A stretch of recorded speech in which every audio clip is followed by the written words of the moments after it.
जय हिंद बच्चों मैं अजय कुमार वाराणसी उत्तर प्रदेश से आपके अपने चैनल नौ शिक्षण पे स्वागत करता हूँ। बच्चों आज हम लोग प्रधानमंत्री यशस्वी छात्रवृत्ति योजना की तैयारी कैसे करें। जो समय बचा है हमारे पास, क्योंकि आपको पता है 28 सितंबर को आपके एग्ज़ाम होने जा रहे हैं, तो इसकी तैयारी कैसे करें इसको मैं विधिवत आपको बताने जा रहा हूँ। और दूसरी बात ये कि बच्चों इसमें फॉर्म जो हैं, जो मुझे लग रहा है पिछले वर्ष, क्योंकि इस छात्रवृत्ति के प्रति उतनी जागरूकता नहीं थी और बहुत ही कम कट ऑफ पे, मतलब 40% या कहिए 35% पे ही कई बच्चों के सिलेक्शन हो गए थे। तो ऑलरेडी मैंने इसका डिटेल बताया हुआ है, तो आज हम लोग ये जानेंगे और साथ ही साथ ये जानेंगे अगर टाई अप हो जाए किसी वजह से 2-4-10 बच्चों की एक साथ एक ही नंबर आ जाए, मान लीजिए 100 में से किसी के 70 सभी के आ गए, तो किसको वरीयता दी जाएगी, इसको भी हम लोग आज इस वीडियो में जानेंगे। इसके पहले मैं देखिए हिंदुस्तान अखबार जो है उसको मैं थैंक यू कहना चाहूँगा। तो इनके 17 जुलाई के अंक में ये देखिए खबर छपी है, क्योंकि बच्चों देखिए मीडिया अखबार एक यूट्यूब तो है ही है, कई लोग यूट्यूब नहीं देखते हैं लेकिन अखबार ज़रूर पढ़ते हैं।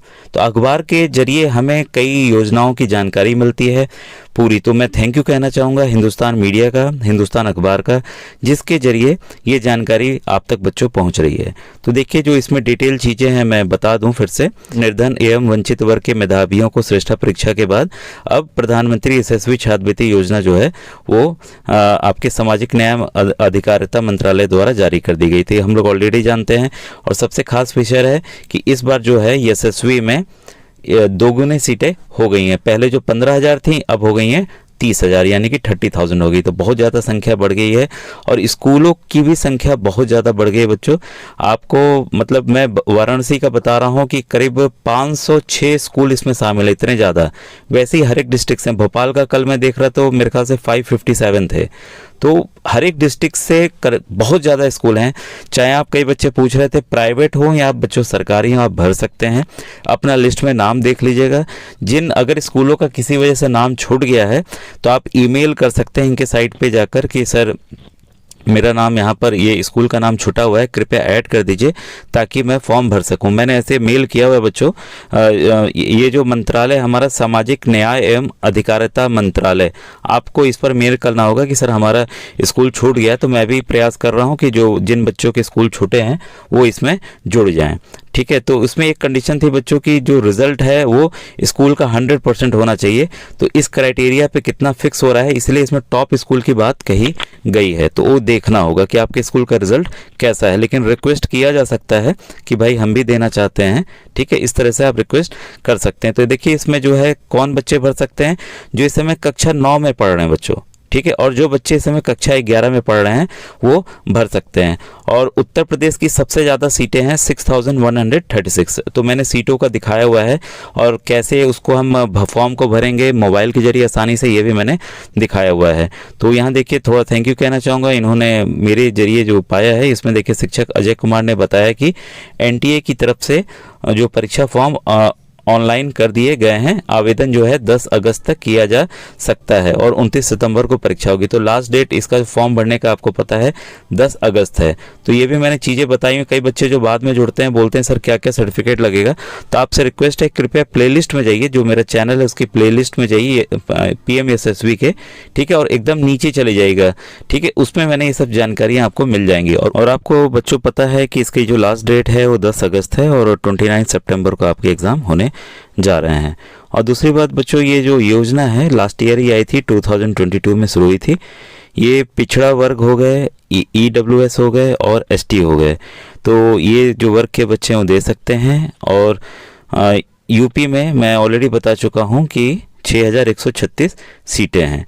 तो यहाँ पर देखिए ऑलरेडी जो आय की सीमा ये सब दी हुई है कि इतनी आपकी होनी चाहिए, 2.5 लाख रुपए। अब हम लोग जानने जा रहे हैं कि हम लोग तैयारी कैसे करें इसकी।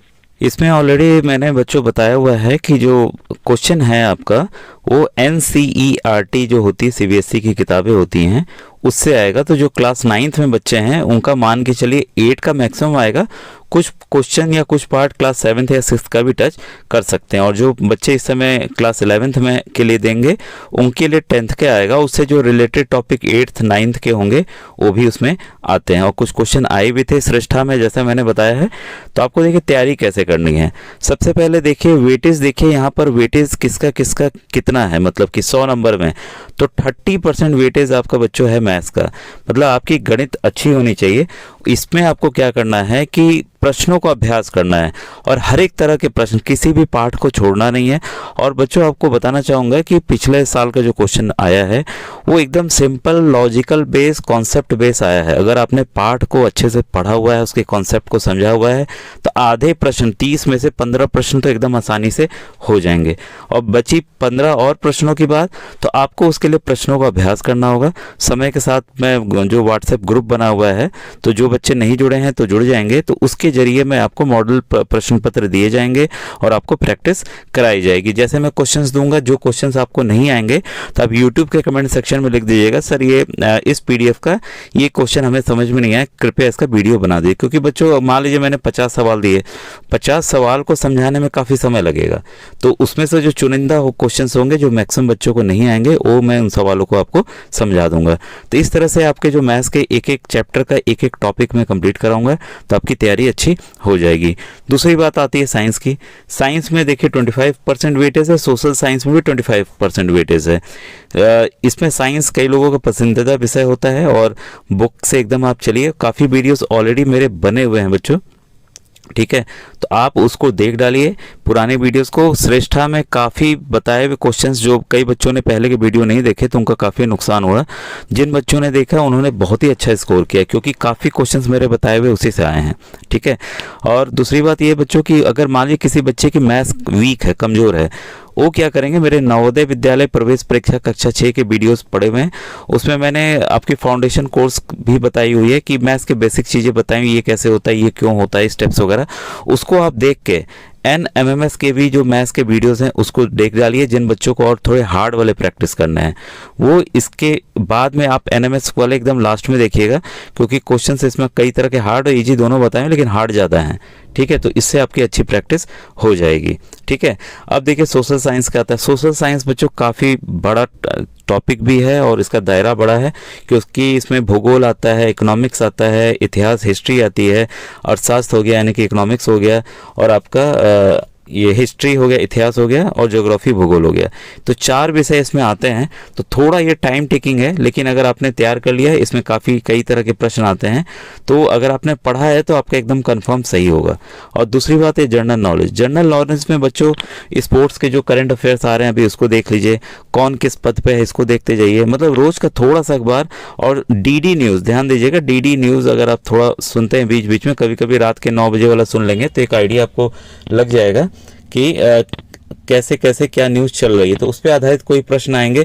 जैसे अभी इस समय G20 का सम्मेलन हमारे पूरे इंडिया में कई शहरों में चल रहा है, तो मैंने बताया था कि कंफर्म इससे क्वेश्चंस आएंगे, तो आया। और इस बार भी बता रहा हूँ कि G20 पे बच्चों क्वेश्चंस आएगा, कोई ना कोई ज़रूर आएगा, उसके थीम को लेकर या किसी चीज़ को भी लेकर आ सकता है। तो मैं बीच में आपको मॉडल पेपर जीके के देते जाऊंगा, तो इस तरह से आपको तैयारी करते जानी बीच बीच में, और ज़्यादा से ज़्यादा बच्चों प्रश्नों को हल करेंगे और चीज़ों को रिवाइज करेंगे। अभी देखिए, अभी आप नए स्कूल में के लिए रिजल्ट मतलब पढ़ रहे होंगे नए स्कूल में, तो अभी शुरुआत का समय है, तो आप ज़्यादा से ज़्यादा कवर करने का प्रयास कीजिएगा, ठीक है। अब आती है बच्चों की, पिछली बार जो कट ऑफ था वो 35 पे ही सिलेक्शन हो गया था, 35-40% पे। इस बार कट ऑफ जो है थोड़ा ऊंचा जाएगा, क्योंकि मुझे नहीं लगता है कि 5 लाख या 10 लाख के नीचे बच्चे फॉर्म भरेंगे। काफ़ी संख्या में फॉर्म भरने वाले हैं, ठीक है, क्योंकि स्कूलों की संख्या आप जानते हैं कि कितनी हज़ारों में है, ठीक है, बहुत ज़्यादा हज़ारों की संख्या में स्कूल ऑलरेडी इसमें ऐड हो चुके हैं टॉप स्कूल में। अब बच्चों बात आती है, अगर टाई हो गया तो तब क्या करें, मतलब कई बच्चों का एक साथ वही स्कोर आ गया, ठीक है। तो इसमें ध्यान दीजिएगा, in case of total marks scored by 2 और more students in YT 2023 are equal, the merit shall be determined on the basis of marks secured in the following sections. अब देखिए, जो सबसे ज़्यादा, मान लीजिए किसी बच्चे के 100 में से 60 आए, कई बच्चों 10 बच्चों के आ गए, तो जिन बच्चों का सबसे ज़्यादा गणित में होगा उस सबसे ऊपर आ गए। मान लीजिए 4-5 बच्चों का गणित में भी बराबर आ गया, तो साइंस में जिसका ज़्यादा होगा वो सेलेक्ट हो जाएगा। साइंस में मान लीजिए कुछ बच्चों का एक जैसा नंबर आ गया, तब सोशल साइंस में, उसके बाद जीके, फिर इसके बाद जो एज में बड़ा होगा उसको सेलेक्ट कर लिया जाएगा। तो ये टाई अप का क्राइटेरिया है बच्चों, ठीक है। तो मैथ्स कुल मिलाकर, क्योंकि देखिए वेटेज जो है 30% पूरा सबसे ज़्यादा वेटेज मैथ्स का है, तो मैथ्स पे बच्चों ऐसे भी आपको वर्कआउट करना पड़ेगा, ठीक है। तो यही है, और बाकी साइंस सोशल साइंस में आपका 25% है और जनरल नॉलेज में 20 है, ठीक है। तो बच्चों ये आज की डिटेल थी जो मैं आपको बताना चाह रहा था। कोई भी क्वेरी हो प्रधानमंत्री यशस्वी योजना को लेकर तो आप जरूर कमेंट सेक्शन में लिखिएगा, और बुक का लिंक आपको डिस्क्रिप्शन में मिल जाएगा। जो भी बच्चे फ्लिपकार्ट या अमेजोन से मंगाना चाहते हैं तो उनको लिंक वहाँ से मिल जाएगा, ठीक है बच्चों। Thank you very much.